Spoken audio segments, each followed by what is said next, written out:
novo CFO exibiu o meu salário na tela e me chamou de superpago na frente de 21 executivos, dizendo que 320 mil dólares estavam acima do valor de mercado. Eu me demiti silenciosamente naquela mesma tarde. Na manhã de segunda-feira, 9 grandes clientes rescindiram seus contratos. 16 dias depois, 47% da receita da empresa havia desaparecido. Ei, Reddit, pegue um café, talvez um lanche também, porque essa história é uma verdadeira montanha-russa. Esta é a história de como um CFO com um MBA de algum lugar caro e exatamente zero de bom senso incendiou uma empresa de $500 milhão para provar que era mais inteligente do que todo mundo. Alerta de spoiler, ele definitivamente não era. Meu nome é Harper, tenho 39 anos, e por 15 anos, eu fui a fundação invisível que manteve a Apex Forge Industries de pé. Não era o tipo de trabalho que te coloca em capas de revistas ou em palestras principais, mas sim o tipo entediante, nada glamouroso e absolutamente crítico, que impede $511 milhões em contratos aeroespaciais de evaporarem da noite para o dia. Você sabe, aquelas pessoas que trabalham nos bastidores garantindo que a máquina não desmorone enquanto todo mundo leva o crédito. Esse era eu, exceto que ninguém levava o crédito porque ninguém sequer entendia o que eu fazia. Eles apenas viam os números de receita subirem a cada ano e presumiam que isso acontecia por mágica. Então eu saí, de repente, ficou muito claro, muito rápido, que não era mágica nenhuma. Deixe-me voltar um pouco no tempo. Quando comecei na Apex Forge, em 2009, a empresa estava se segurando pelas unhas. Eles tinham acabado de mudar de fabricação industrial para componentes aeroespaciais, e a transição foi brutal. As margens eram extremamente apertadas, os relacionamentos com clientes basicamente inexistentes, e metade dos contratados estava pronta para abandonar o barco, porque ninguém na Apex tinha a menor ideia de como a manufatura aeroespacial realmente funcionava. Veja, a aeroespacial não é como vender bugigangas. Você não pode simplesmente enviar peças, faturar os clientes e encerrar o dia. Estamos falando de contratantes de defesa, fornecedores de companhias aéreas comerciais, empresas aeroespaciais privadas. Eles não estão comprando componentes, estão comprando confiabilidade, confiança, a certeza absoluta de que, quando precisarem de algo, você vai entregar exatamente certo, exatamente no prazo, sem margem para erro. Porque no setor aeroespacial, erros não custam apenas dinheiro, eles deixam aviões no chão, atrasam linhas de produção e fazem pessoas serem demitidas. Um único envio perdido pode se transformar em milhões em prejuízos. Então, quando os clientes assinam contratos nessa indústria, eles não estão apenas avaliando a sua capacidade de fabricação, eles estão avaliando você como pessoa. Eles podem confiar em você quando algo dá errado? Você vai atender o telefone às 11 da noite de uma sexta-feira quando a linha de produção deles parar? Você vai caminhar pessoalmente com eles pelo hangar para verificar especificações quando estiverem nervosos com uma entrega? Foi isso que eu fiz por 15 anos. Meu cargo oficial era diretor sênior de parcerias estratégicas com clientes. Parece sofisticado e vago, não é? O que isso realmente significava era que eu passei uma década e meia sendo firewall humano entre clientes aeroespaciais exigentes e uma empresa de manufatura que passou por 6 COR diferentes, 4 grandes reestruturações e mais iniciativas de eficiência do que eu consigo contar. Eu construí os relacionamentos. Aprendi cada peculiaridade, preferência e medo de cada cliente. Aqueles que se recusavam a assinar contratos a menos que eu aparecesse fisicamente em suas instalações, aqueles que só confiavam em mim para explicar por que um atraso não destruiria seus cronogramas, aqueles que tinham sido prejudicados por fornecedores anteriores e precisavam de constante tranquilização de que não os decepcionaríamos. Eu conhecia os negócios deles melhor do que alguns dos próprios funcionários deles. Eu sabia quais contratos tinham margens apertadas e quais tinham flexibilidade. Sabia quem precisava de acompanhamento constante e quem só queria resultados. Sabia exatamente quando pressionar e quando recuar, e eu entreguei todas as vezes. Ao longo de 15 anos, eu aumentei nosso portfólio aeroespacial de $47 milhões para $511 milhões em contratos anuais. Minha carteira pessoal de negócios representava 42% da receita total da Apex Forge. Eu tinha os números memorizados até o último dólar, cada cliente, cada margem, cada ciclo de renovação, cada fator de risco. A empresa cresceu em torno do que eu construí. Passamos de um fornecedor regional em dificuldades para um nome reconhecido nacionalmente na manufatura aeroespacial. As reuniões do conselho apresentavam apresentações em PowerPoint sobre nossa posição estratégica no mercado e domínio da indústria. Eles enviavam e-mails de congratulações quando atingíamos marcos de receita. Ninguém jamais perguntava como esses marcos aconteciam, eles apenas aproveitavam os resultados. Eu nunca comemorava, para ser sincero. Mal tinha tempo. Quando o primeiro trimestre fechava, eu já estava 3 passos à frente, planejando a próxima rodada de renovações, antecipando problemas e construindo planos de contingência. É assim que se mantém $500 milhão em contratos. Você não se acomoda, você não relaxa, você antecipa tudo. O trabalho não era glamouroso. Eram longas horas em armazéns, voos noturnos para instalações de clientes, planilhas intermináveis acompanhando prazos de entrega e cronogramas de produção, ligações à meia-noite porque a cadeia de suprimentos de alguém teve um problema e eles precisavam de soluções imediatamente. Fins de semana gastos revisando especificações técnicas para que eu pudesse explicá-las em linguagem simples a clientes que não eram engenheiros, mas eu me orgulhava disso. Eu me orgulhava de ver a Apex Forge crescer de quase falida para genuinamente próspera. Eu me orgulhava do fato de que nossa taxa de retenção de clientes era de 96%.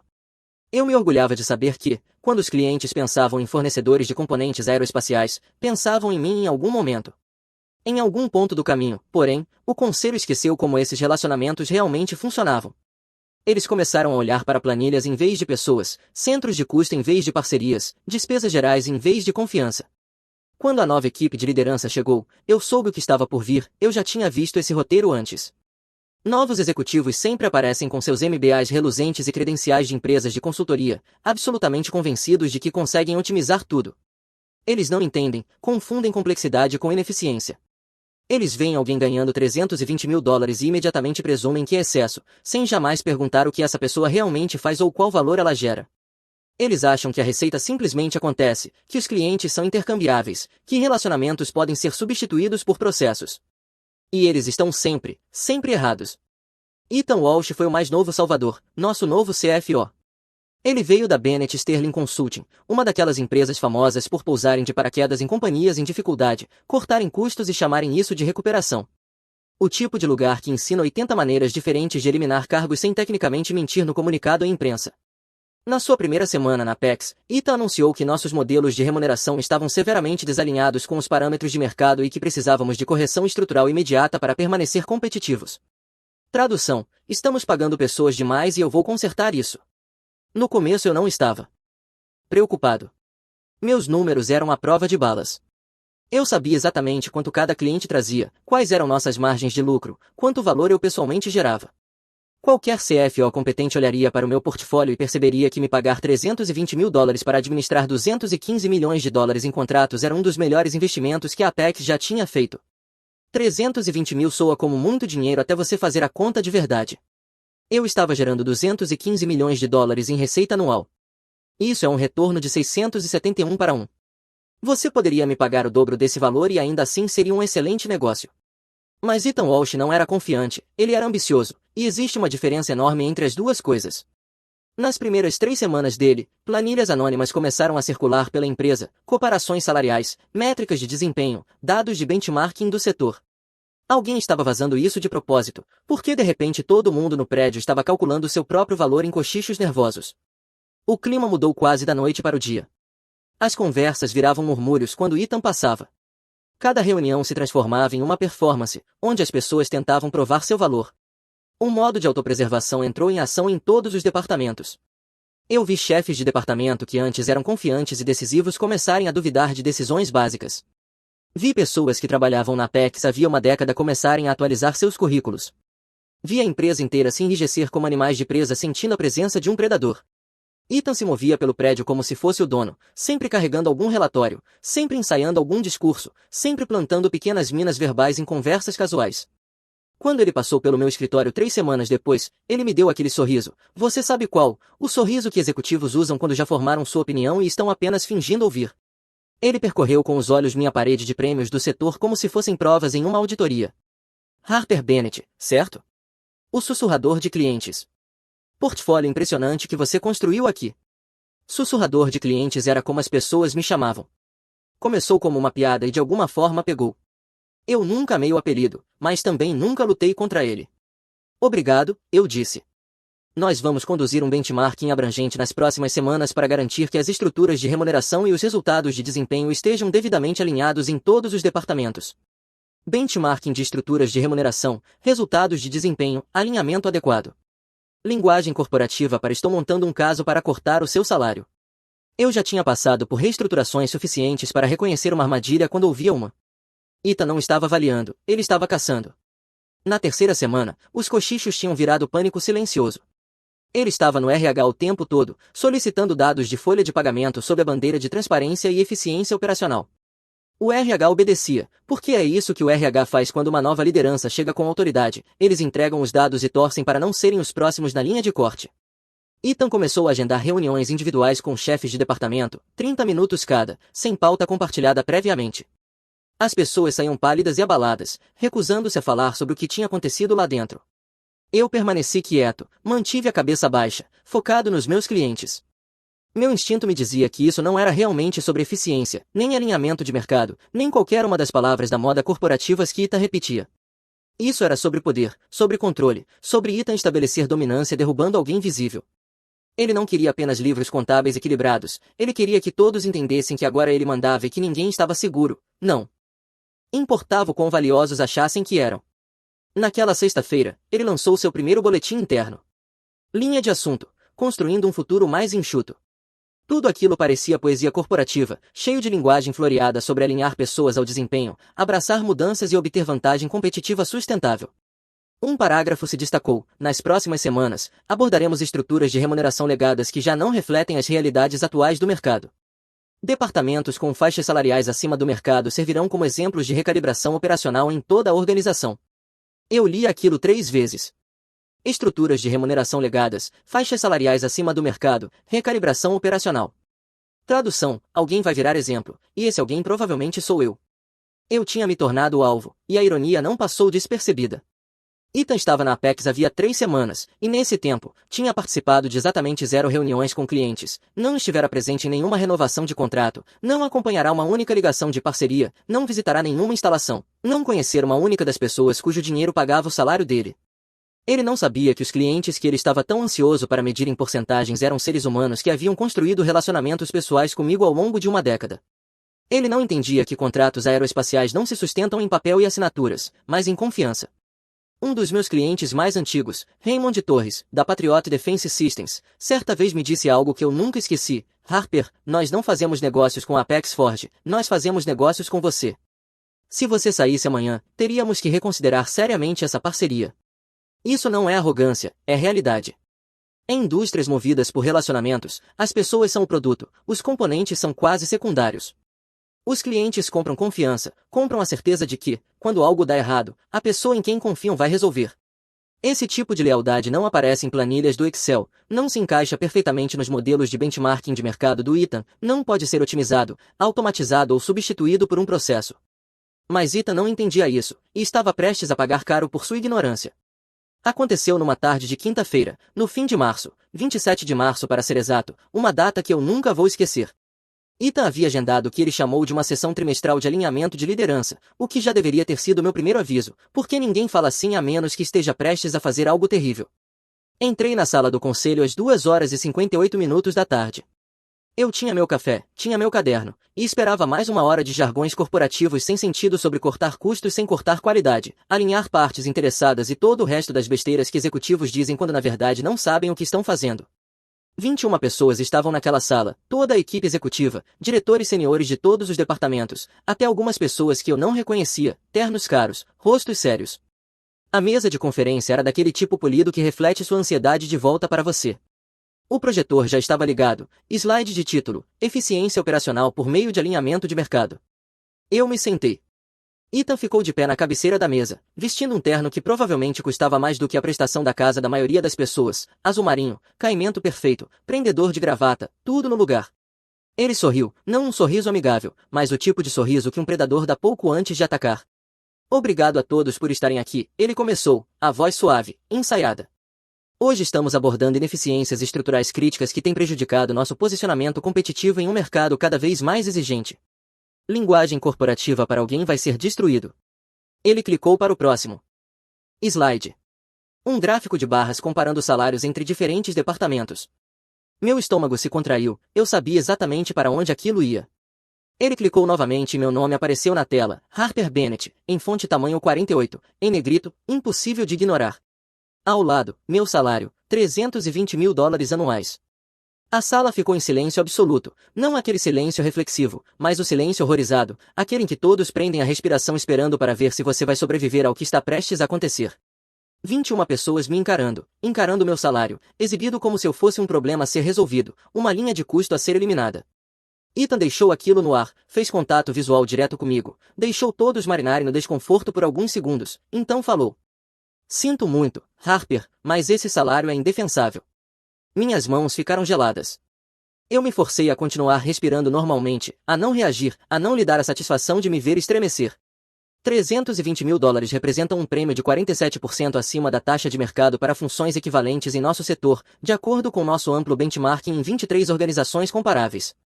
Cargos sêniores de parceria com clientes na manufatura aeroespacial têm média de 217 mil dólares anuais. Ele clicou para outro slide, mais gráficos, mais números, todos projetados para me fazer parecer que eu estava roubando da empresa. Isso representa um pagamento excessivo anual de 103 mil dólares. Esse tipo de inchaço estrutural é exatamente o que impede as organizações de alcançarem crescimento sustentável e manterem margens competitivas. Ele não estava falando comigo, ele estava se apresentando, mostrando a todos naquela sala que tinha coragem de tomar decisões difíceis, que podia derrubar a pessoa que todos achavam intocável, que ninguém estava seguro se não estivesse alinhado com a visão dele. Conduzimos uma análise abrangente dos requisitos do cargo, métricas de desempenho e padrões da indústria. Embora reconheçamos as contribuições históricas de Harper, a responsabilidade fiscal exige que façamos escolhas difíceis. Contribuições históricas, como se eu já fosse passado, como se fosse uma relíquia. Alguém pigarreou, outra pessoa baixou os olhos para as anotações como se de repente elas tivessem se tornado fascinantes.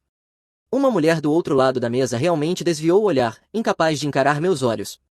Eu fiquei ali em silêncio, observando aquele homem reduzir 15 anos de construção de relacionamentos, retenção de clientes, geração de receita e dedicação absoluta a um número que ele podia cortar para parecer bem. Daqui para frente, Ethan continuou, clicando para o próximo slide, vamos reestruturar essa função para alinhá-la aos padrões da indústria. Projetamos um novo modelo organizacional que mantém a cobertura de clientes enquanto alcança eficiência fiscal. O novo organograma apareceu na tela.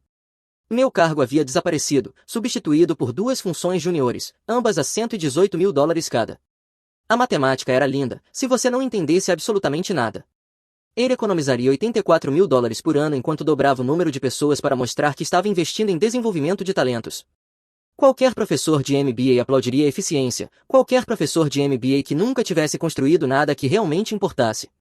Agradecemos o tempo de casa de Harper, disse Ethan, a voz assumindo um tom condescendente que fez meu sangue ferver, mas a evolução organizacional exige que ajustemos as estruturas de remuneração de acordo. Isso não é pessoal, é simplesmente gestão responsável. Não é pessoal, claro. É por isso que ele exibiu meu salário para 21 pessoas. É por isso que usou palavras como indefensável e inchaço para descrever meu trabalho. É por isso que construiu uma apresentação inteira em torno de me humilhar. A reunião continuou, mais slides, mais jargão corporativo, mais planos de reestruturação, realinhamento e otimização. Eu não ouvi mais nada daquilo.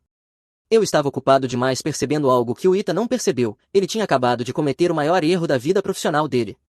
Ele tinha humilhado publicamente a pessoa que construiu 42% da receita da empresa, a pessoa que sustentava relacionamentos que não podiam ser transferidos, automatizados ou substituídos, a pessoa cujos clientes não faziam negócios com a Apex Forge de verdade, eles faziam negócios comigo. E o Ethan tinha acabado de mostrar a todos exatamente o quanto a Apex valorizava esses relacionamentos. A reunião terminou às 3h47 da tarde. As pessoas saíram da sala evitando contato visual. Ninguém me disse uma palavra. É isso que o medo faz. Ethan era CFO havia 3 semanas e todo mundo já sabia que contrariá-lo significava suicídio profissional. Eu voltei para o meu escritório, fechei a porta, me sentei à mesa por exatamente 60 segundos. Eu me permiti sentir aquilo, a raiva, a humilhação, o cansaço de ter dado tudo a uma empresa que acabou de me reduzir a despesa administrativa. 60 segundos de autopiedade, foi tudo o que eu permiti. Então eu me levantei e tomei uma decisão. Abri o modelo da minha carta de demissão, um arquivo que eu mantinha atualizado havia anos, só por precaução. Mudei a data, alterei alguns detalhes, acrescentei uma frase, com efeito imediato, eu me demitia da Apex Forge Industries. Obrigado pela oportunidade. Sem explicações, sem apelo emocional, sem raiva, apenas encerrado. Apertei enviar às 3h52 da tarde. Enviei para o RH, copiei toda a equipe executiva, incluindo o Ethan. Em seguida comecei a arrumar minhas coisas. 15 anos caberam em 2 caixas de papelão. Prêmios com os quais eu já não me importava, fotos que agora não significavam nada, uma caneca de café que alguém me deu anos atrás com a frase sussurrador de clientes em uma caligrafia elegante. Eu a deixei sobre a mesa. Quem assumisse aquele escritório poderia ficar com ela.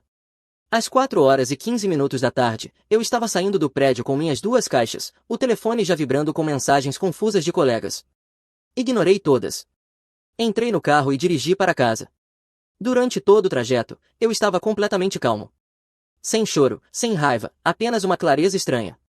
Em casa, fiz um chá, sentei no sofá e fiquei olhando para a parede por talvez 20 minutos. Então peguei o telefone e comecei a fazer ligações. Não para desabafar, não para reclamar, não para falar mal da Pexforge, apenas para informar. A primeira ligação foi para Raymond Torres, da Patriot Defense Systems, contrato anual de 38 milhões de dólares. Trabalhamos juntos por 12 anos. Eu tinha o número pessoal dele decorado. Ele atendeu no segundo toque. Harper, como você está? Oi, Raymond.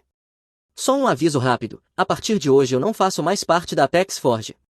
Queria que você soubesse por mim antes que isso vire notícia oficial. Silêncio. Um silêncio longo. Então ele perguntou o que aconteceu. Mudanças na liderança, nova direção, não era mais um bom encaixe. Harper, você é o único motivo pelo qual a Patriot permaneceu com a Apex ao longo de 3 COR diferentes e 2 mudanças de controle. Se você saiu, precisamos reavaliar seriamente essa parceria. Eu entendo, faça o que for melhor para a Patriot. Para onde você vai? Ainda não decidi, vou tirar alguns dias para pensar. Me ligue no segundo em que você se estabelecer em algum lugar. No minuto em que isso acontecer, eu quero conversar. Fiz mais 8 ligações naquela noite. O mesmo tom calmo, a mesma mensagem simples, a mesma resposta de todos os clientes. Na manhã de sexta-feira, meu telefone não parava de tocar. Não eram ex-colegas tentando entender o que tinha acontecido, eram clientes. Eu não atendi. Ainda. Não. Eu precisava deixá-los sentir aquilo, perceber o que a minha ausência significava. No sábado de manhã, recebi uma mensagem no LinkedIn.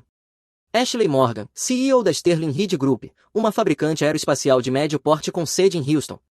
Nós nos conhecíamos de conferências do setor ao longo dos anos, nos respeitávamos profissionalmente, mas nunca tínhamos trabalhado juntos. A mensagem dela foi direta. Harper, ouvi pelos corredores que você não está mais na Apex. Precisamos conversar. Estou tentando entrar em contratos aeroespaciais de defesa há 2 anos e continuo batendo em paredes. Você construiu esses relacionamentos. Eu pago o que for preciso para te trazer para o meu time. Eu li a mensagem 3 vezes e respondi, café domingo de manhã. Nos encontramos em um lugar no centro de Portland, um café pequeno, mesa de canto, ambiente silencioso. Ashley foi direto ao ponto. Não vou desperdiçar seu tempo com romance corporativo. Eu sei o seu valor, sei o que você construiu na Apex. Eu quero você na Sterling Reed. O que você está oferecendo? 340 mil dólares de salário base, pacote completo de benefícios, participação acionária de 4%, autonomia total sobre parcerias com clientes e estrutura de equipe. Construa o que você achar que funciona. Eu só quero acesso aos relacionamentos que você tem e à experiência que você traz. Eu olhei para ela. Você entende que esses relacionamentos são pessoais, certo? Eles não são ativos da empresa que eu posso simplesmente transferir. Eles são baseados em confiança. Eu entendo. É exatamente por isso que estou oferecendo participação acionária, porque sei que você vai construir na Sterling Reed a mesma coisa que construiu na Apex.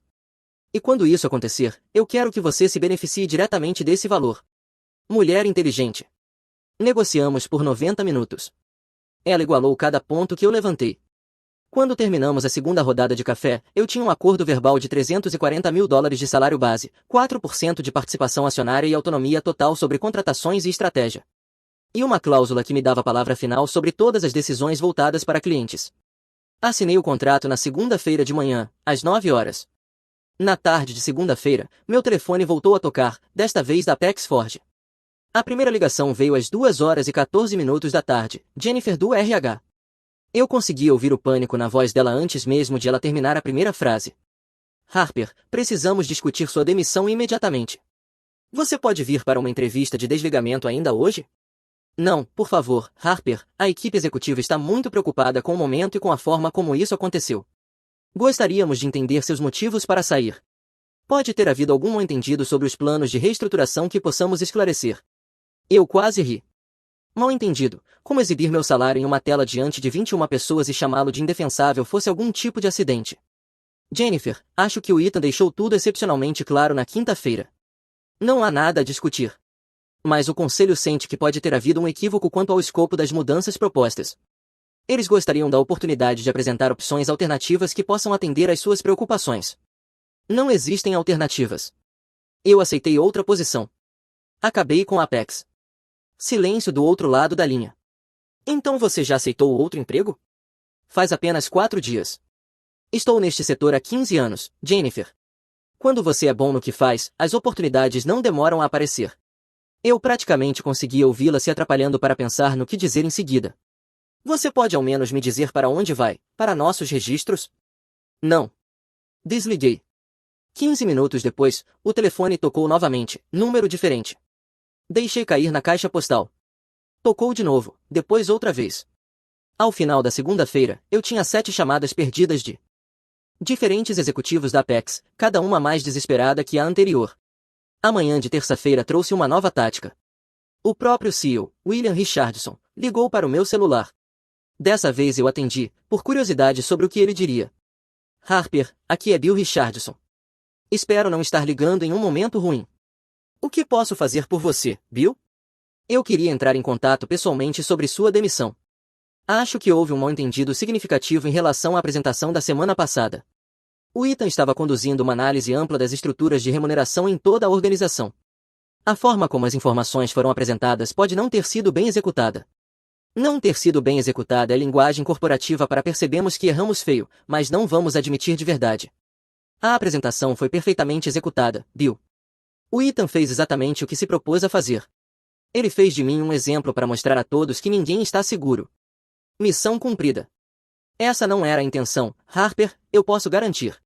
Bill, estou na Apex há 15 anos. Eu já vi 3 CEOs diferentes tentarem gerenciar tipos como Ethan Walsh, que aparecem achando que vão revolucionar tudo. Nunca termina bem. Desta vez, eu só estou saindo antes do acidente. Nós não queremos que você vá embora. Você é um ativo crítico para esta organização. Ativo crítico, engraçado como eu passei de despesa indefensável para ativo crítico em 4 dias úteis. Eu agradeço, Bill, mas minha decisão está tomada. Podemos ao menos discutir o que seria necessário para mudar sua decisão? Diga seu preço. E ali estava o momento em que eles percebem que o valor de algo é diretamente proporcional ao quanto precisam disso e à dificuldade de substituir. Não é sobre preço, Bill, é sobre respeito. Não dá para colocar um valor em dinheiro nisso. Eu entendo, mas certamente existe algum arranjo que possamos alcançar. Não existe. Eu já me comprometi com outra empresa. Esta conversa é uma cortesia, não uma negociação. Eu desliguei antes que ele pudesse responder. 2 horas depois, o Ethan ligou. Eu não atendi. Ele deixou uma mensagem de voz que durou quase 3 minutos. Eu a reproduzi no viva voz enquanto organizava arquivos no meu escritório em casa. Harper, aqui é o Ethan Walsh.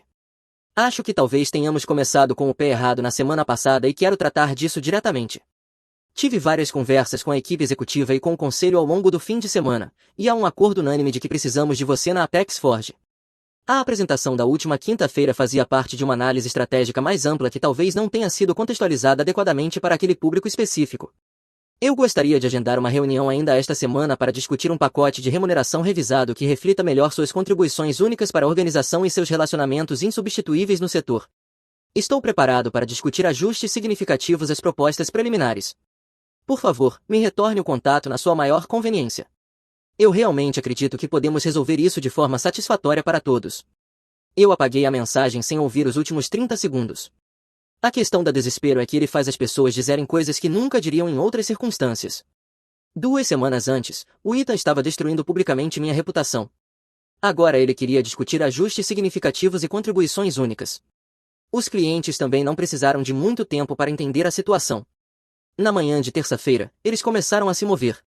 Raymond, da Patriot Defense, enviou a primeira carta formal à equipe executiva da Apex às 9 horas da manhã.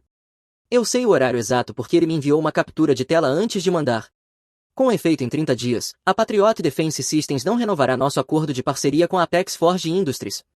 Após cuidadosa consideração das recentes mudanças organizacionais e da direção estratégica, identificamos fornecedores alternativos que se alinham melhor com nossos requisitos de parceria de longo prazo e expectativas operacionais.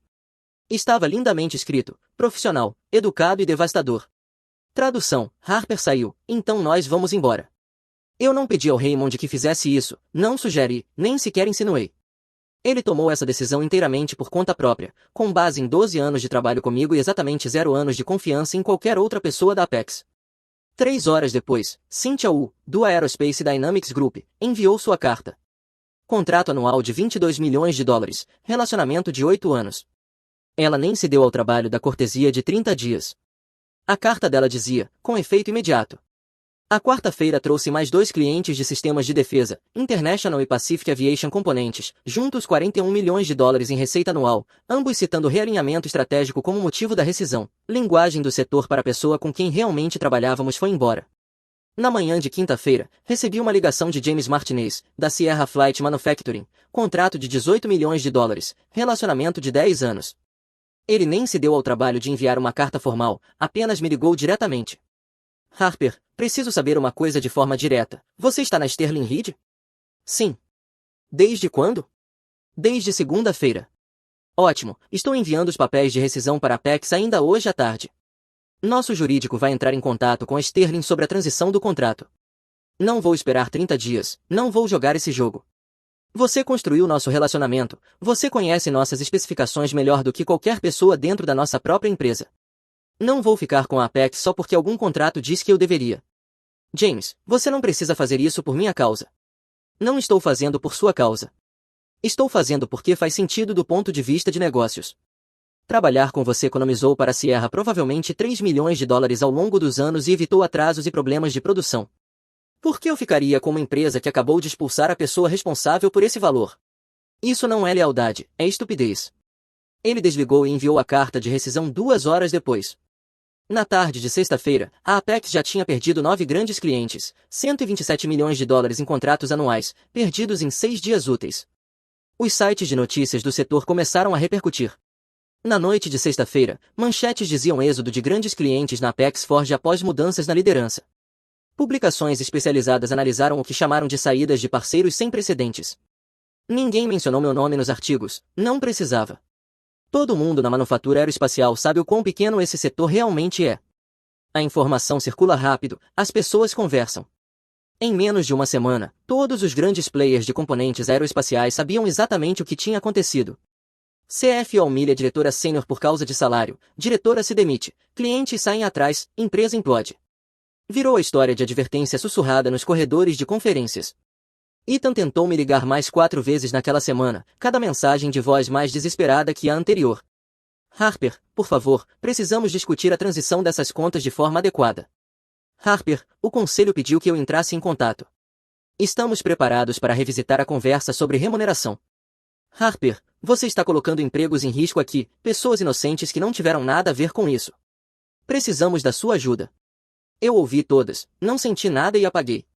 Na segunda-feira da segunda semana, o Sterling Reed Group fez um anúncio, 6 novos contratos de defesa aeroespacial assinados. As publicações do setor noticiaram como uma expansão agressiva e questionaram de onde Sterling Reed tinha tirado aqueles relacionamentos com clientes. Metade dos contratos eram de antigos clientes meus da Apex. Eu não os recrutei, eles me ligaram, perguntaram onde eu tinha ido parar, eu falei da Sterling Reed, apresentei a Ashley, e eles tomaram suas próprias decisões sobre a transição de seus negócios. É assim que relacionamentos funcionam. Eles seguem a confiança, não os contratos. Quando a pessoa em quem confiam vai embora, o rastro de papel não significa nada. No 16º dia após minha demissão, a Apex Forge tinha perdido 241 milhões de dólares em contratos anuais, 47% de sua receita total simplesmente evaporados. A reunião emergencial do conselho aconteceu no 17º dia. Os rumores vazaram em poucas horas. Ethan estava sendo pressionado, o CEO em pânico, investidores desesperados. Eles fizeram uma última tentativa de me trazer de volta. Carta formal de oferta, salário de 425 mil dólares, pacote de participação acionária, sala de canto, pedido público de desculpas do Ethan. Eu nem respondi. Você não humilha alguém diante de 21 pessoas, reduz o trabalho de uma vida inteira a um slide de PowerPoint, chama essa pessoa de superpaga e depois espera que ela te salve quando sua arrogância explode na sua cara. 3 semanas depois de eu ter saído, a Apex anunciou demissões emergenciais. 83 pessoas, departamentos inteiros desmontados para tentar equilibrar as perdas catastróficas que eles próprios criaram. As mesmas pessoas que ficaram em silêncio enquanto Ita exibiu meu salário agora estavam empacotando suas próprias coisas. Eu não senti nada ao assistir aquilo acontecer, nem triunfo, nem satisfação, apenas uma calma estranha. Eu não sabotei ninguém, não sussurrei no ouvido de ninguém, não minarei nada. Eu simplesmente me afastei de um lugar que não me valorizava, e a ausência do que eu tinha construído fez o resto. O setor começou a produzir estudos de caso por volta do 2º mês. Como a saída de um executivo custou 240 milhões de dólares a uma empresa foi a manchete da Manufacturing Today. A Harvard Business Review publicou uma análise profunda intitulada O Corte de 320 mil dólares que destruiu 400 milhões de dólares em receita. Eles usaram a Apex Forge como exemplo perfeito do que acontece quando executivos confundem custo com valor, quando confundem lealdade com alavancagem, quando humilham publicamente a pessoa que mantém suas parcerias unidas. Ethan Walsh foi removido discretamente em uma sessão emergencial do conselho, sem comunicado à imprensa, simplesmente desapareceu. O CEO saiu 3 meses depois, quando a Apex foi adquirida por um conglomerado maior por cerca de 60% de sua avaliação anterior. O comunicado oficial culpou condições de mercado inesperadas e ventos contrários do setor. Todo mundo na indústria aeroespacial sabia a verdade. Enquanto isso, a Sterling Reed prosperava. Ashley cumpriu cada promessa que fez naquela reunião do café: autonomia total sobre parcerias com clientes, controle completo sobre contratações, palavra final sobre estratégia. Ela não apenas falava sobre confiança. Ela demonstrou isso já na minha primeira semana. Ela me entregou as chaves para construir meu próprio departamento do zero, sem burocracia, sem comitês, sem processos intermináveis de aprovação. Apenas aqui está seu orçamento, aqui está sua participação, vá construir algo que funcione. Comecei a fazer ligações, em 2 semanas, recrutei 3 ex-membros da minha equipe da Apex, pessoas que tinham trabalhado comigo por anos, pessoas que entendiam vendas baseadas em relacionamento, pessoas que estavam apavoradas com o que aconteceria com elas quando o colapso de receita da Apex desencadeasse as inevitáveis demissões. Ofereci aumentos de 20% e saí do caminho. Na terceira semana, eu tinha 6 ex-clientes da Apex em conversas ativas sobre a transição de seus contratos para Sterling Reed, não porque eu tivesse feito uma abordagem agressiva, mas porque eles me ligaram perguntando onde eu tinha ido parar e se Sterling conseguiria atender às exigências deles. Cada conversa seguia o mesmo padrão. Cliente: Harper, ouvimos dizer que você está na Sterling Reed agora. Isso mesmo. Cliente: a Sterling consegue lidar com o nosso volume e com nossas especificações técnicas. Eu não teria aceitado se não conseguisse. A Ashley construiu uma operação sólida, a capacidade de manufatura existe, o controle de qualidade é excelente, eles só precisavam dos relacionamentos com clientes para escalar. Cliente: você pode garantir pessoalmente o mesmo nível de serviço que tivemos com você na Apex? Posso garantir algo melhor, porque na Sterling eu não estou lutando contra a política interna nem defendendo meu valor para CFOs que não entendem este setor. Estou totalmente focada no que faço de melhor, garantir que suas linhas de produção nunca parem por problemas de fornecedor. Esse discurso funcionou todas as vezes. No segundo mês, eu tinha trazido 18 clientes, com receita anual combinada de 187 milhões de dólares. A Ashley quase caiu da cadeira quando mostrei os números na nossa revisão mensal. Harper, você adicionou mais receita em 8 semanas do que adicionamos nos 3 anos anteriores juntos. É isso que acontece quando você contrata alguém que realmente construiu esses relacionamentos, em vez de apenas administrá-los. O terceiro mês trouxe mais 12 clientes. O quarto mês trouxe mais 9. Alguns eram antigos parceiros da Apex fazendo a transição, outros eram completamente novos, relacionamentos que eu vinha cultivando há anos, mas que nunca conseguia fechar de vez enquanto estava na Apex por limitações de capacidade ou problemas de preço. A Sterling Reed estava faminta, tinha capacidade, tinha preços competitivos, só precisava de alguém que soubesse abrir as portas. Eu fui essa pessoa. No 6º mês, meu portfólio na Sterling Reed superou tudo que eu tinha construído na Apex: 43 clientes, 294 milhões de dólares em contratos anuais. Uma trajetória de crescimento que fez nosso CFO literalmente refazer as contas 2 vezes para ter certeza de que eram reais. A diferença era gritante. Na Apex, eu gastava metade da minha energia lidando com disfunções internas e provando meu valor para executivos que não entendiam o setor. Na Sterling, eu gastava 100% da minha energia fazendo aquilo em que eu realmente era boa: construir relacionamentos, resolver problemas dos clientes e gerar receita. A Ashley entendia algo que o Ethan Walsh nunca conseguiu entender. Em setores movidos por relacionamento, você não otimiza as pessoas que sustentam os relacionamentos, você otimiza todo o resto ao redor delas. Você dá os recursos de que elas precisam, remove obstáculos, paga bem e sai do caminho. Não é complicado, mas exige líderes que realmente entendam o que gera valor, em vez de apenas ficarem olhando para planilhas. Em menos de um ano, a taxa de crescimento da Sterling Reed tinha dobrado. Estávamos caminhando para 890 milhões de dólares em contratos anuais. O conselho falava em expansão para mercados internacionais. A Ashley recebia contatos de aquisição de empresas maiores que queriam saber como uma fabricante de médio porte tinha se tornado, de repente, uma grande protagonista. A resposta era simples, mesmo que ninguém quisesse dizer em voz alta. Eles contrataram a pessoa que a Apex Forge chamou de superpaga e lhe deram liberdade para provar exatamente quanto ela valia. 18 meses depois de eu ter saído da Apex, a Harvard Business Review publicou aquele estudo de caso. Ele detalhava exatamente como o pensamento de alinhamento com o mercado pode destruir negócios baseados em relacionamento quando líderes confundem modelos de Excel com a realidade. Meu nome não estava no título, mas todos que importavam conheciam a história. Eu tenho uma cópia emoldurada desse artigo na minha mesa na Sterling Reed, não porque eu tenho orgulho, mas como um lembrete do custo da arrogância quando você esquece que números no papel são apenas representações de relacionamentos humanos.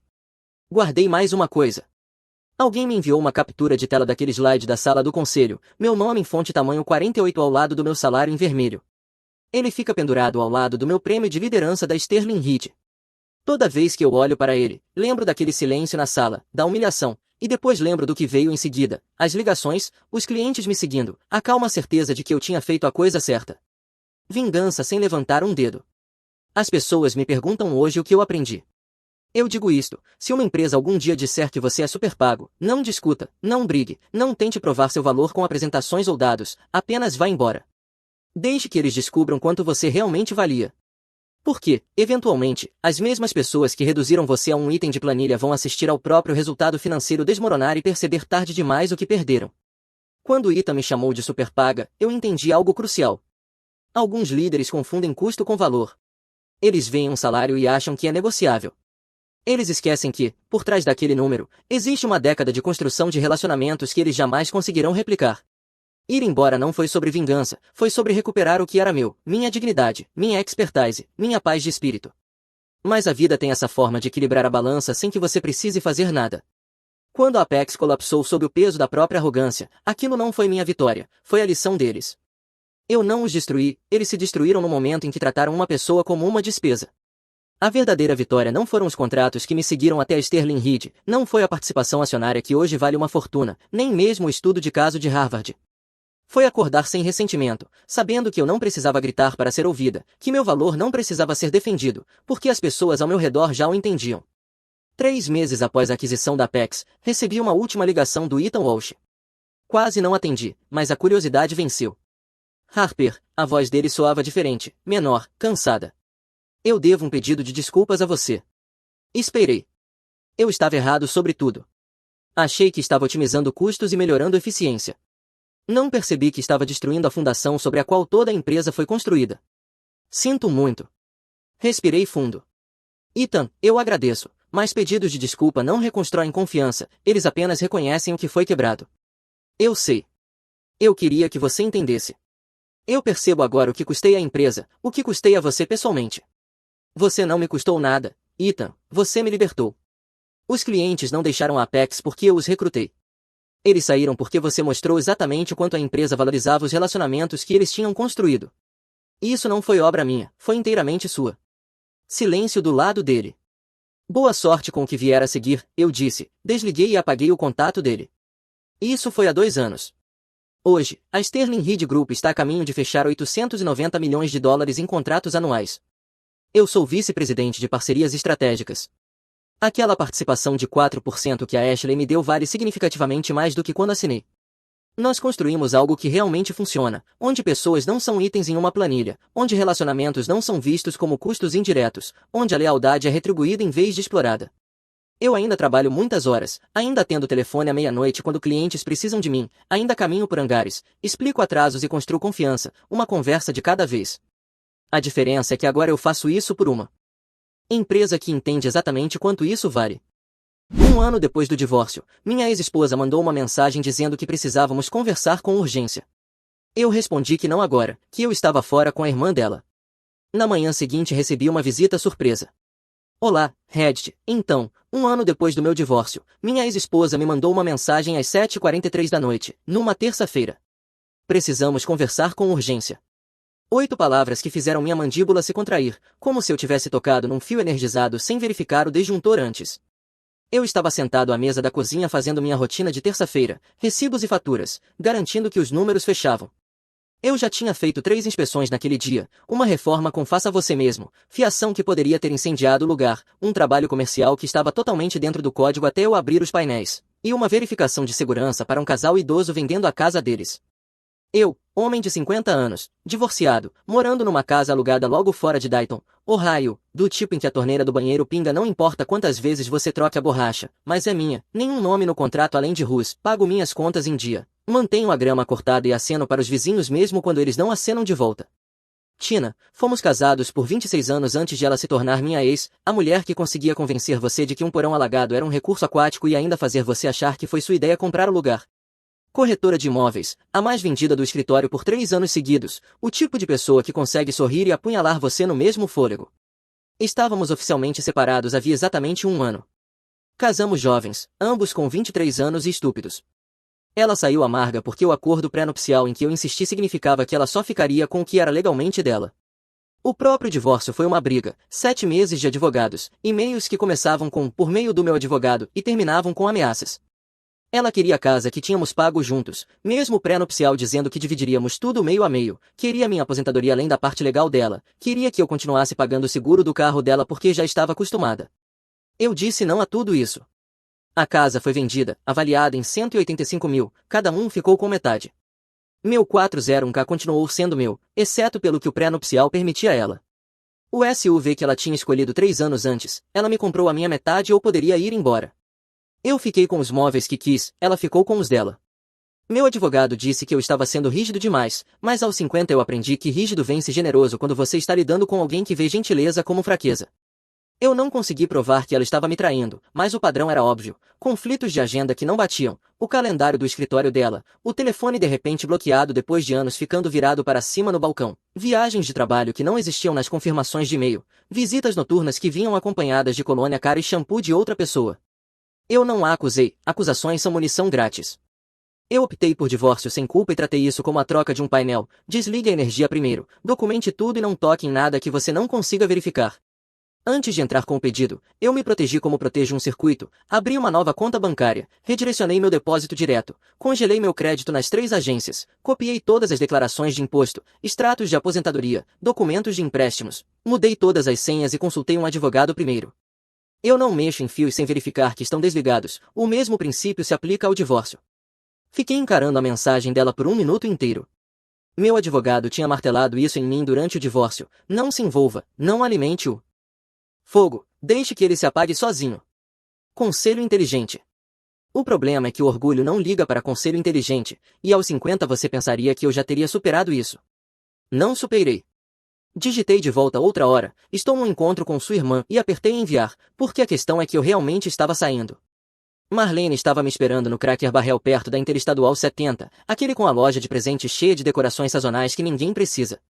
Tina tinha 49 anos, Marlene 47, cabelo castanho sempre preso, o tipo de mulher que escuta mais do que fala, trabalha como higienista dental em um consultório em Kettering, dirige um Honda de 10 anos que ela mantém mais limpo do que a maioria das pessoas mantém suas cozinhas.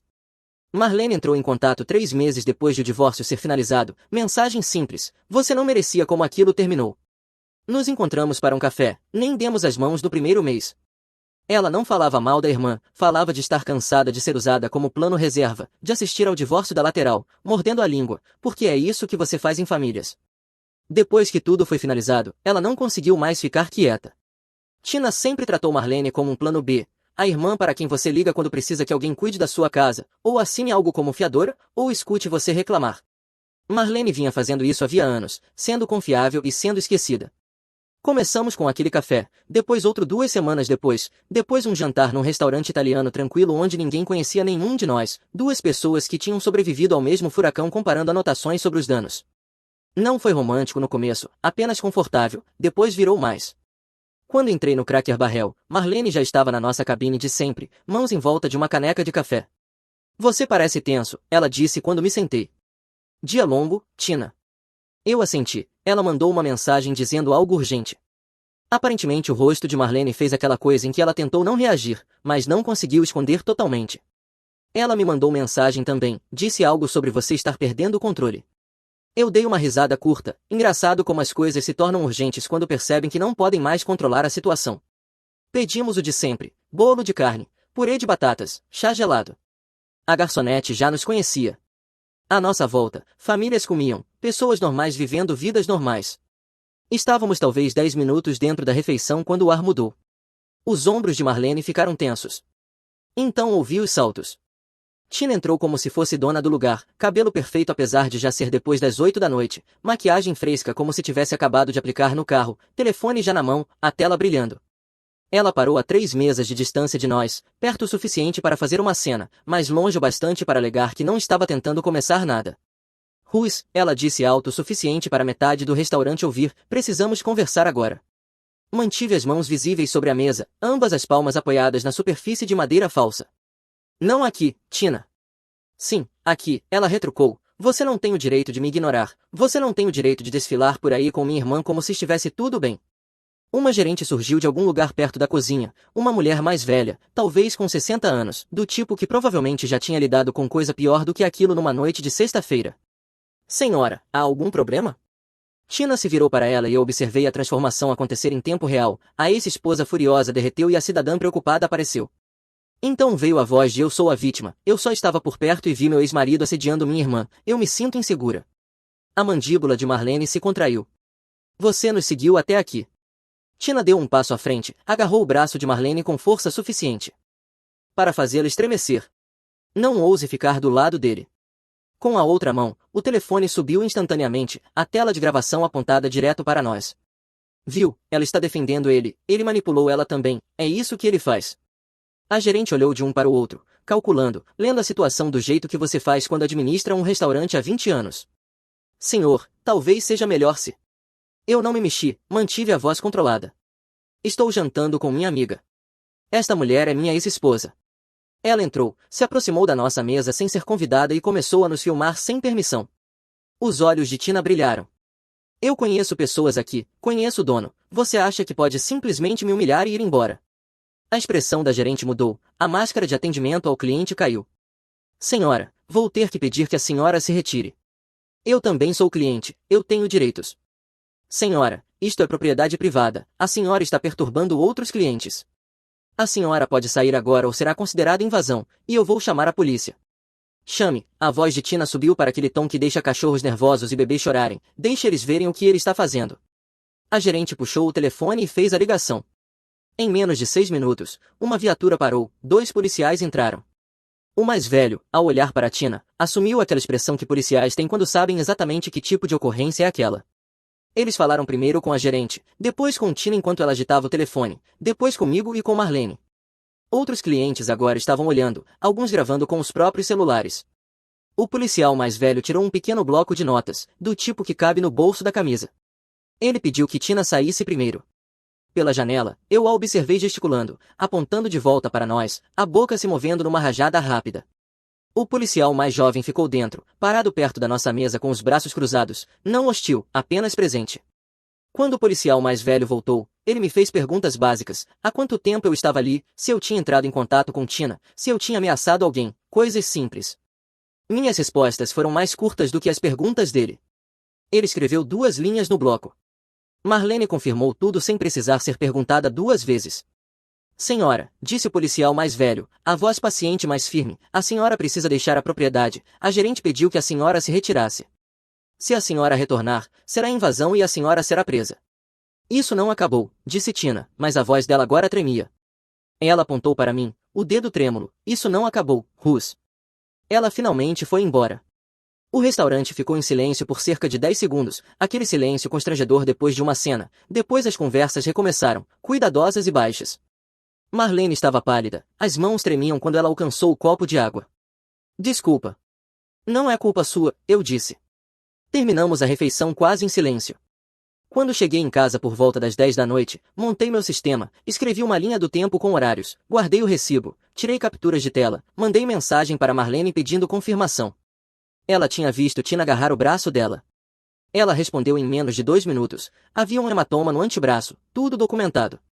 Criei uma pasta chamada Evidências e fiz backup em um pendrive. Na manhã de quarta-feira, às 6 da manhã, a batida veio firme e profissional, não agressiva, apenas confiante, o tipo de batida que diz que não vamos embora até você atender. Eu sabia que não era um vizinho antes mesmo de vestir o jeans. Vizinhos batem de leve e pedem desculpa por incomodar. Aquilo era oficial. Peguei meias, uma camisa velha do sindicato IBW que já tinha visto dias melhores e abri a porta. 2 delegados do xerife estavam na minha varanda, uniformes marrons, ambos com aquele rosto neutro de policial que não entrega nada. O mais velho tinha fios prateados nas têmporas, parecia fazer aquilo. Havia 20 anos. Russ, perguntou o mais velho, ele cheirava loção pós-barba e ar frio. Sou eu disse. Minha voz saiu mais firme do que eu me sentia. Senhor, precisamos lhe fazer algumas perguntas, se importa se entrarmos. Eu dei passagem. Eles entraram, botas pesadas sobre o meu piso laminado. Os olhos do delegado mais jovem percorreram o cômodo rapidamente, a mesa da cozinha com recibos ainda espalhados, a cafeteira no balcão, a televisão desligada, nada suspeito, apenas um cara morando sozinho tentando manter a cabeça fora da água. Atrás deles, pela porta ainda aberta, eu conseguia ver a cortina da minha vizinha se mexendo. Do outro lado da rua, ela tinha 70 e poucos anos, professora aposentada, o tipo de vizinha que sabia dos assuntos de todo mundo e compartilhava tudo no mercado. Numa cidade desse tamanho nada se espalha mais rápido do que uma viatura da polícia na garagem de alguém às 6 da manhã. Eles perguntaram sobre mensagens, sobre meu relacionamento com minha ex-esposa, Marlene, sobre o incidente no restaurante na noite anterior. O delegado mais velho fez a maior parte das perguntas enquanto o mais jovem tomava notas. Eles nunca me acusaram diretamente de nada, mas palavras como assédio e contato indesejado flutuavam no ar como se estivessem testando minha reação. Meu coração estava fazendo aquela coisa em que parecia grande demais para o peito, mas eu mantive a voz estável. Sobre a noite passada no restaurante, perguntou o delegado mais jovem. Eu expliquei com cuidado, como Marlene e eu estávamos jantando, como Tina entrou e nos confrontou, como ela começou a filmar, como a gerente pediu que ela saísse e ela se recusou. Vi os dois delegados trocarem um olhar, eles já sabiam daquela chamada. Você tocou nela em algum momento? Não. Você a ameaçou? Não. Você tem entrado em contato com ela fora daquela única mensagem de texto ontem? Não, eu não iniciei nenhum contato com ela desde que o divórcio foi finalizado. Depois de talvez 10 minutos de perguntas que pareceram 20, eles agradeceram e voltaram para a viatura. Fiquei na porta observando-os irem embora, a cortina da vizinha ainda se mexendo, e percebi algo. Aquilo não era sobre conversar, era sobre alavancagem. Em algum ponto entre minha mensagem esperta e aquela batida na porta, Tina tinha decidido me lembrar que ainda podia alcançar minha vida quando quisesse. Eu não voltei a dormir, apenas fiquei em pé na pia da cozinha, olhando a geada na entrada da garagem, ouvindo a geladeira ligar e desligar. Meu café esfriou, mas eu bebi mesmo assim. Na minha idade a gente não desperdiça coisas, inclusive avisos. Às 8 da manhã, meu telefone estava de volta com 3 novas mensagens de Tina. Eu não as abri, apenas encarei o nome dela na tela. Meu polegar foi até a conversa, pensei em responder, pensei em dizer exatamente o que eu achava daquela visitinha da polícia, depois apaguei o rascunho. Tirei captura de tela das notificações mostrando o nome dela, adicionei à minha pasta de evidências e então bloqueei o número. Liguei para Ed. Ed e eu puxamos fio juntos por quase 20 anos, fábricas, escolas, hospitais, qualquer lugar que precisasse de energia e não se importasse em pagar tarifa sindical. Ele se aposentou um ano antes de mim, de algum jeito, parecia 10 anos mais jovem por causa disso. Russ, ele disse quando atendeu, você parece mal, tem 1 minuto. Para você, sempre. Contei a ele sobre a batida, a denúncia, toda a confusão. Houve uma pausa, eu quase conseguia ouvi-lo pensando, provavelmente sentado na própria cozinha com o café dele, a vida de aposentado interrompida pelo meu drama. Você tem um advogado. Tive um para o divórcio. Você precisa de um agora, ele disse, e não daqueles de outdoor, alguém que saiba como a política de cidade pequena realmente funciona. Ele me deu um nome e um número. Ela é afiada, disse Ed, não se assusta fácil, não deixa ninguém blefar. Era tudo o que eu precisava ouvir. Minha advogada estava no fim dos 40 anos, cabelo preso. Óculos de leitura apoiados no topo da cabeça. Ela não me apressou, não ofereceu nenhum consolo vazio, apenas ouviu. Contei tudo a ela, a mensagem, o encontro, a cena no restaurante, o delegado aparecendo como se eu tivesse feito algo criminoso. Deslizei meu telefone pela mesa quando ela pediu para ver. Ela leu as mensagens de Tina 2 vezes, rolando devagar, depois se recostou na cadeira. Isto, ela disse tocando no telefone, é sobre pressão. Ela está criando um registro, quer você reagindo, mensagens raivosas, ligações defensivas, qualquer coisa que ela possa capturar a tela e dizer, está vendo. Minhas mãos se fecharam no colo. Ela pediu para conversar, eu disse que era urgente. Minha advogada me lançou um olhar. Eles sempre dizem isso quando precisam de algo. Então ela fez uma pergunta que me deixou gelado. Tina pediu recentemente algum favor para você, algo relacionado à papelada. Voltei no tempo, pensei de verdade, cerca de uma semana antes ela tinha deixado uma mensagem de voz, tom suave, quase amigável. Oi, eu só preciso esclarecer uma coisa de quando éramos casados, deve ser rápido. Eu não tinha retornado a ligação. Acho que sim, eu disse devagar. Minha advogada assentiu, como se estivesse esperando exatamente essa resposta. Aí está. Ela explicou o que eu precisava fazer, documentar tudo, nenhum contato direto, deixar que ela cuidasse da parte legal. Mas enquanto eu estava ali ouvindo, algo começou a se encaixar na minha cabeça, o formulário de autorização que Tina tinha mencionado, a urgência para conversar, o padrão de ela precisar da minha assinatura ao longo dos anos. Eu preciso verificar uma coisa, eu disse. Naquela tarde, dirigi até o meu depósito, aquele que eu tinha alugado depois do divórcio para guardar as coisas para as quais eu não tinha espaço, arquivos antigos, caixas de documentos que Tina sempre tinha administrado. Eu nunca tinha olhado a maior parte daquilo, apenas empacotei tudo e levei para lá. Passei 4 horas vasculhando caixas, documentos fiscais, registros de propriedades, extratos bancários de contas que eu tinha esquecido que existiam. Então encontrei o que estava procurando, uma pasta rotulada Business Prestige Property Solutions, a empresa de responsabilidade limitada de Tina. Dentro havia formulários de autorização, 6 deles, todos com a minha assinatura, exceto que eu só lembrava de ter assinado 2. As datas se espalhavam por 5 anos, alguns de anos em que eu estava trabalhando 60 horas por semana, chegando em casa cansado demais para ler o que estava assinando. Ela colocava os papéis na minha frente durante o jantar, dizia que eram de rotina, esperava enquanto eu comia e assinava sem pensar. Tirei fotos de tudo. Então comecei a cruzar datas, puxei meu próprio relatório de crédito usando o login que eu tinha criado durante o divórcio, e foi aí que eu vi, uma conta que eu não tinha aberto, um grande banco, uma linha de crédito empresarial aberta 4 meses atrás, $45.000 totalmente utilizados. Liguei para minha advogada. Encontrei algo, eu disse. Ela ouviu enquanto eu explicava, depois ficou em silêncio por um longo momento. Rus, isso é fraude, roubo de identidade, você precisa registrar um boletim de ocorrência. Ainda não, eu disse, minha mente agora corria, encaixando peças como se estivesse montando um circuito. Se eu registrar agora, ela vai saber, eu sei que ela vai contratar advogados e começar a cobrir os rastros. O que você está pensando? Eu estava pensando na mensagem de voz da Tina, na mensagem desesperada, na forma como ela apareceu no restaurante como se ainda pudesse me controlar. Ela precisava de algo de mim, alguma coisa que achava que poderia me manipular para conseguir. Estou pensando que quero saber exatamente o que ela fez antes de agir, eu disse. Você consegue puxar registros discretamente, extratos bancários, pedidos de empréstimo, qualquer coisa com meu nome. Minha advogada ficou em silêncio novamente. Isso não é como advogados costumam agir. Não. Estou pedindo nada ilegal, eu disse, estou pedindo que me ajude a documentar o que já foi feito comigo, depois decidimos como usar isso. Outra pausa. Tudo bem, mas Rus, quando agirmos, agimos rápido e com força, sem medidas pela metade. Concordei. Na semana seguinte, eu virei um fantasma. Não respondi às mensagens cada vez mais desesperadas de Tina que vinham por meio de Kelsey e Marlene.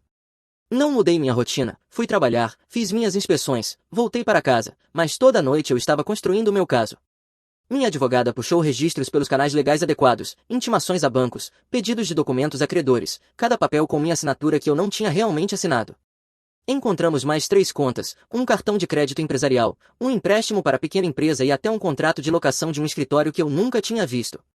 O dano total passou um pouco de $65.000 em meu nome que eu nunca autorizei.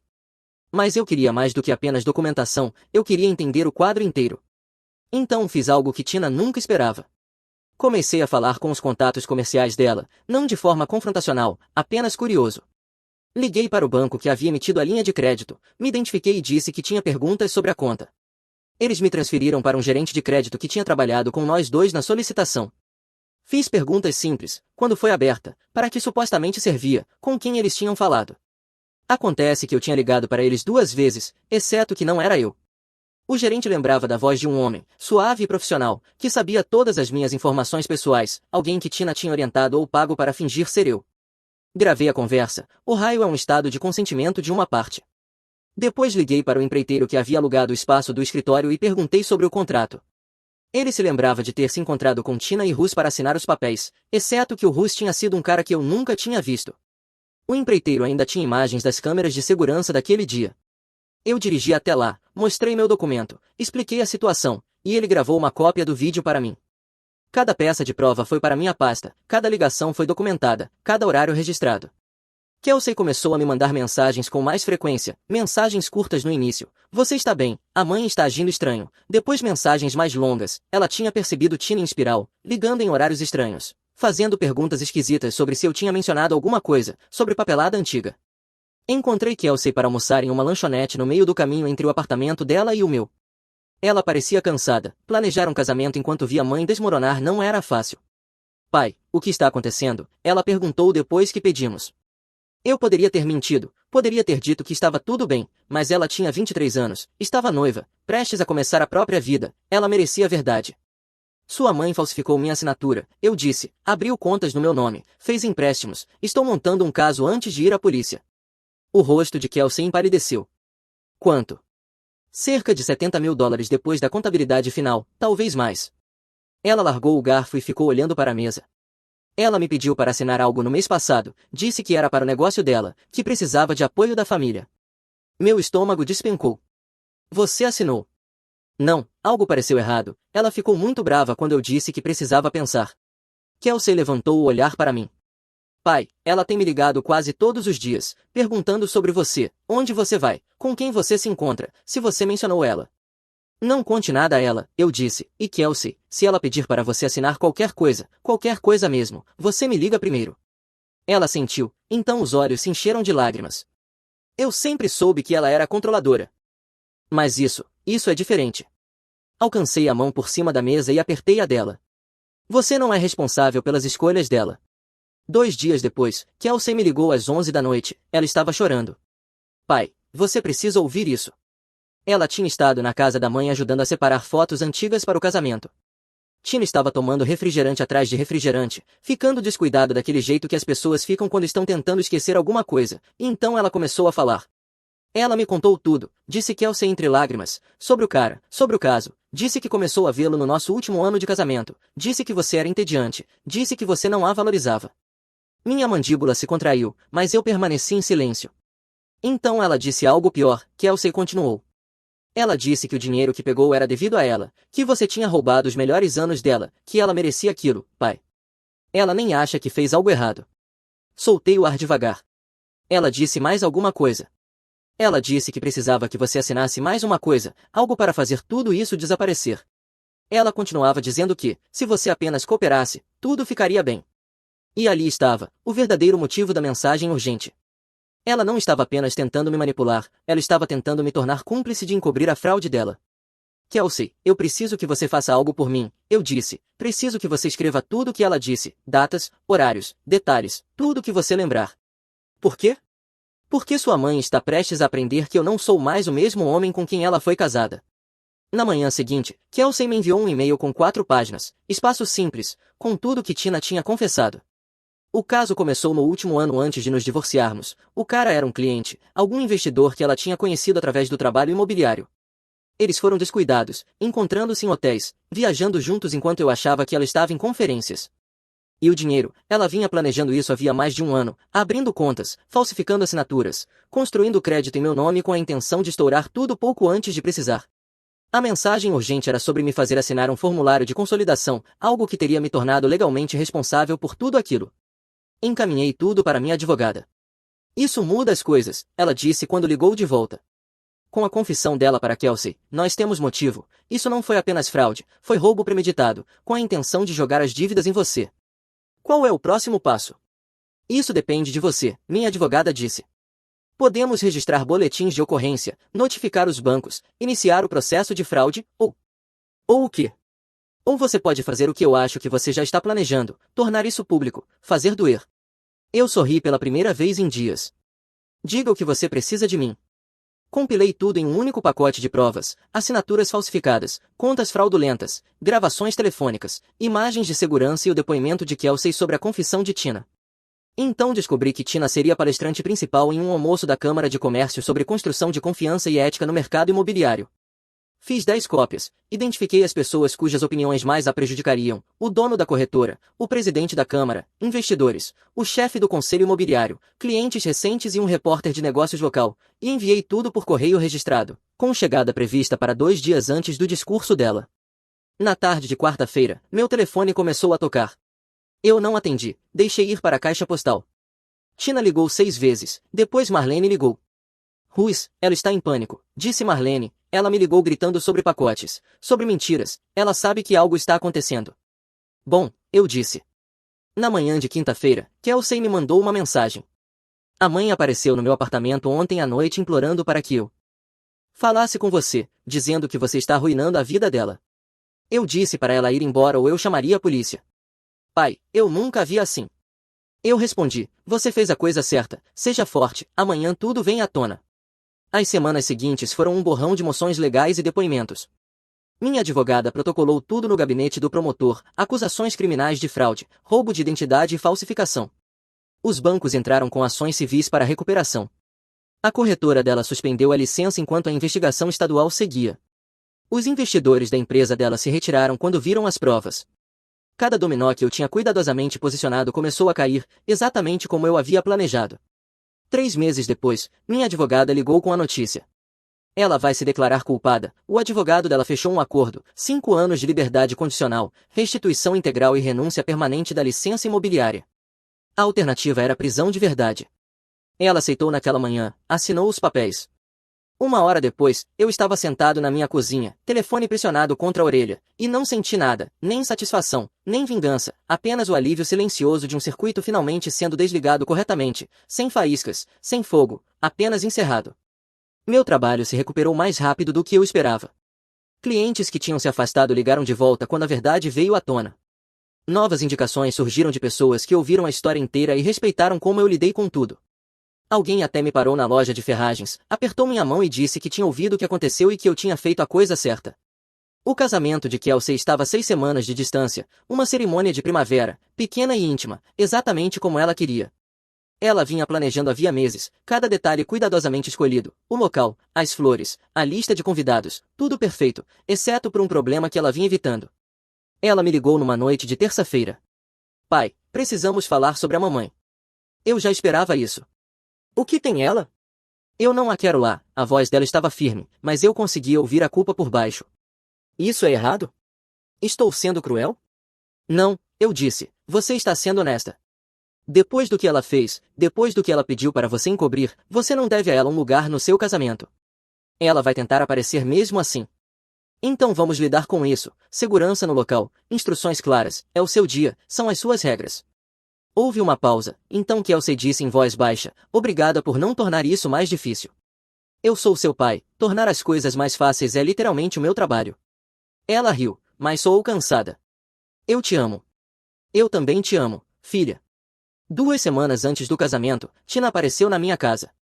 Eu estava na garagem organizando minhas ferramentas quando ouvi o carro parar, reconheci o som do motor antes mesmo de olhar, o SUV dela, o mesmo pelo qual ela tinha lutado tanto para ficar no divórcio. Saí para a entrada com o cinto de ferramentas ainda posto e esperei. Ela saiu devagar, como se estivesse se aproximando de algo perigoso. Ela parecia diferente, mais magra, mais velha, a confiança que antes irradiava dela tinha sido substituída por algo desesperado. Russ, ela disse, podemos conversar? Fale com a minha advogada, por favor. Só 5 minutos, eu não estou aqui para brigar. Cruzei os braços, não me aproximei. 5 minutos. Ela respirou fundo e eu a observei tentar se recompor, a máscara de corretora tentando voltar ao lugar, mas já não conseguia mais se fixar. Kelsey não retorna minhas ligações, não responde minhas mensagens, eu só quero estar no casamento dela, eu sou a mãe dela. Ela não quer você lá. Você poderia falar com ela, pedir para reconsiderar, ela te escuta.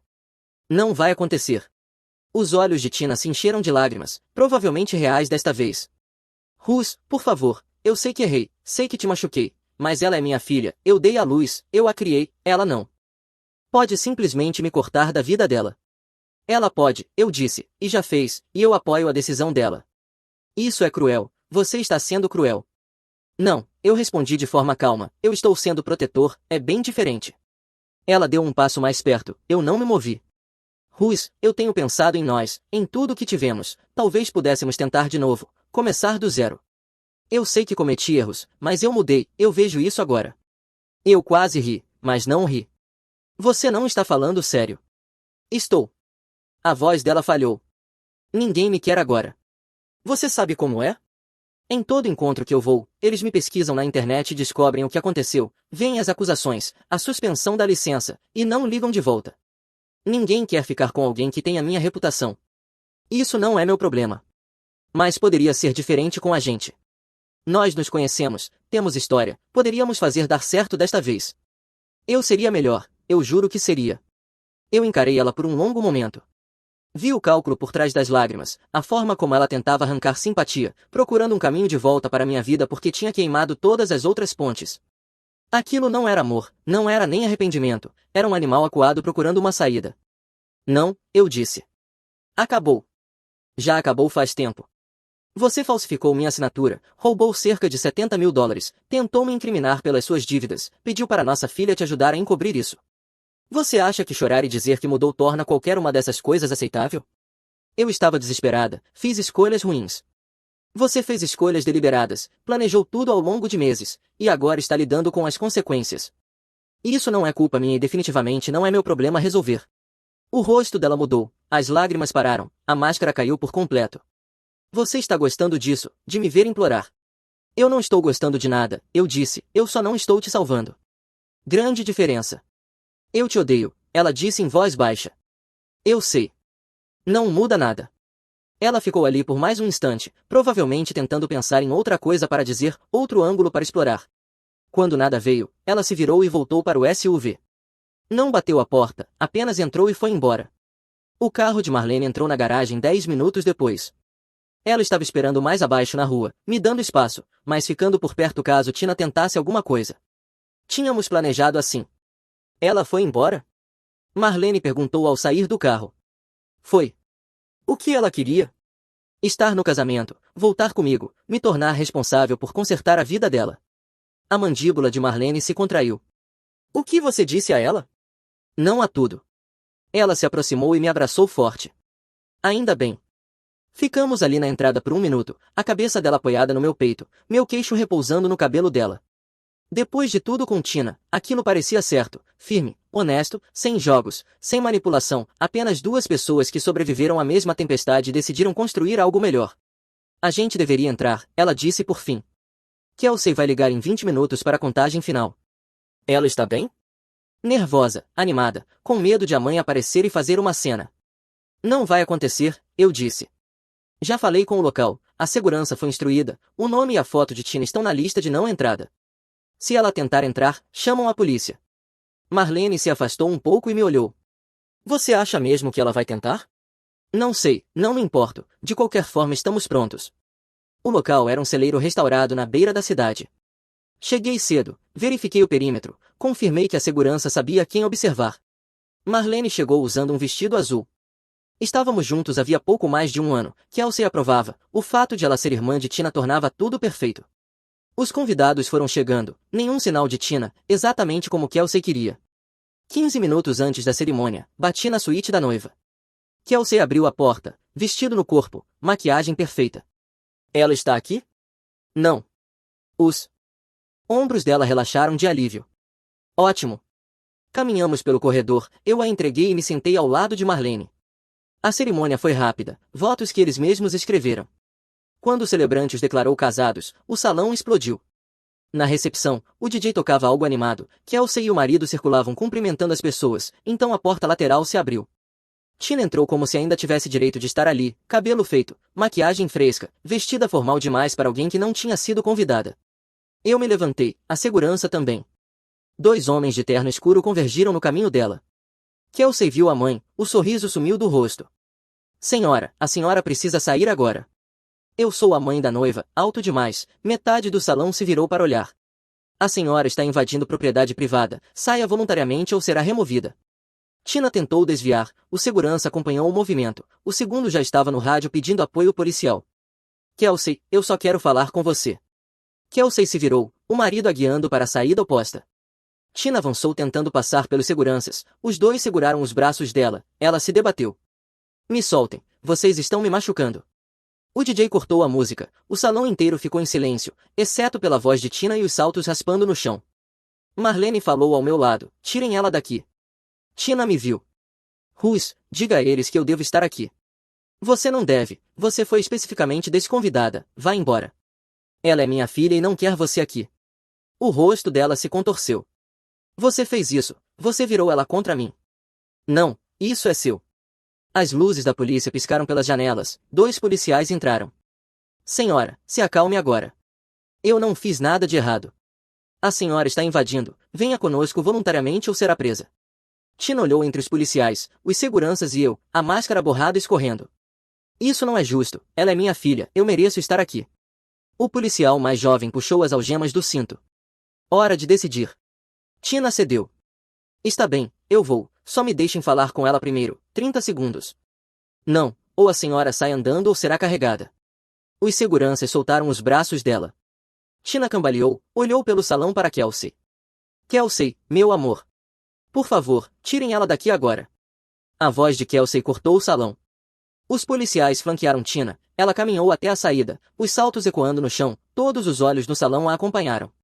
Na porta, ela se virou. Eu nunca vou te perdoar por isso, Russ. Eu consigo viver com isso. A porta se fechou. O salão inteiro ficou em silêncio por um momento, então o DJ colocou a música novamente, animada, seguindo em frente. Fui até Kelsey, ela estava chorando. Desculpa. Ela balançou a cabeça. Não peça desculpa, você estava certo. Ela foi embora? Eu conferi pela janela, a viatura ainda estava lá, eles estão garantindo que ela vá embora. Ótimo. Kelsey se recompôs. Não vamos deixar ela estragar isso, vamos voltar para a festa. O DJ anunciou a primeira dança, as pessoas voltaram a se mover, o encanto quebrado.